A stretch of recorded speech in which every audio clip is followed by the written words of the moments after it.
Alors moi je m'appelle Yanis Sirir, je fais partie de l'équipe du GAEC Pachamama. On est une ferme de 4 personnes en agriculture biologique depuis 89. On fait de la grande culture, principalement des céréales avec un atelier de transformation en farine, pain, crackers. Ensuite on a toute une partie de production de légumineuses, lentilles, haricots, pois cassés, pois chiches. Une autre partie où on fait d'autres cultures comme le lin, le tournesol. Et on a aussi 2 hectares de pommes de terre. Nos circuits de commercialisation, c'est principalement les AMAP. On est présent sur 5 AMAP. Ça s'étend de Montreuil-Bellay à Charcé-Saint-Hélier. Magasin de producteurs. Il y a un peu de Biocoop. Il y a un magasin de producteurs à Saint-Rémy-la-Varenne. Et puis d'autres petits points à droite à gauche. On fait aussi partie de Bio-Loire Océan, via lesquels on écoule de la pomme de terre et des légumes secs. C'est possible de venir sur l'exploitation pour découvrir les produits dans un premier temps. Ensuite, on a un système où si les gens reviennent régulièrement, ils ont leur endroit où leur est laissé leur commande. On fonctionne beaucoup sur commande. Donc voilà, ça peut être de commander par internet et ensuite les commandes sont préparées au GAEC sur la ferme. On est dans un projet de création de boutique dans les années à venir. Au tout départ, on avait dans l'idée de faire une prolongement de bâtiment sur le corps de ferme pour y stocker du matériel. On est en polyculture, diversifié sur des petites surfaces. On n'a pas des grosses surfaces de chaque culture. Donc on a beaucoup de matériel un peu spécialisé et qui demande pas mal d'entretien et tout était dehors depuis des dizaines d'années. Ça avait tendance à s'abîmer. Derrière, beaucoup d'entretien, beaucoup de réparations. Donc on avait dans l'idée de faire une extension de bâtiment pour y stocker une partie de ce matériel.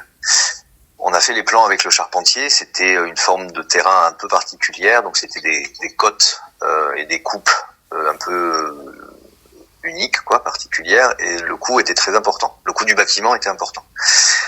Donc ça nous a un petit peu refroidi et j'avais vu passer de la publicité sur des bâtiments, sur des sociétés qui construisent le bâtiment et qui louent la toiture. Ce genre de prestations-là, on est rentré avec cette fenêtre-là, donc on a fait venir des entreprises, on a découvert un peu ce que proposaient plusieurs boîtes. Moi, entre-temps, j'ai fait une petite formation avec la Chambre d'agriculture sur le solaire, comprendre un peu le fonctionnement. Ça nous a bien fait réfléchir, mais les matériaux utilisés pour faire les bâtiments, etc., ne nous convenaient pas forcément. Un bâtiment métallique, on se sentait plus à l'aise avec du bois, ça correspond plus à notre identité. On s'est dit, pourquoi pas nous faire un bâtiment qui nous corresponde et d'investir dans la centrale au lieu de la louer à une entreprise extérieure.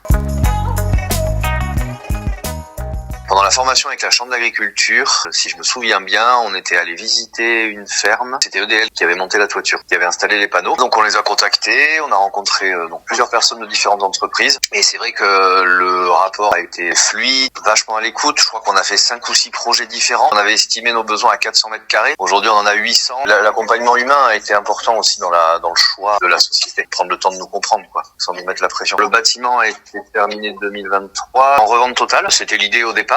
Nous, on n'est pas des éleveurs, on n'a pas des besoins en électricité très importants. L'idée de base, c'était de payer le bâtiment en priorité. Aujourd'hui, on partirait aussi sur de l'autoconsommation collective. Une partie de cette énergie produite qui serait utilisée sur le GAEC. Et puis autour de nous, on va en vendre un peu partout. Ouais. Ça nous a mis aussi en confiance parce que le projet s'est assez bien passé dans un contexte assez compliqué. C'était après le Covid, mais il y a eu beaucoup d'inflation. Outre la question énergétique, production d'énergie, moi je trouve que le solaire c'est une filière qui est intéressante. Nous, ça nous permet d'envisager des investissements qu'on serait pas capable de faire autrement.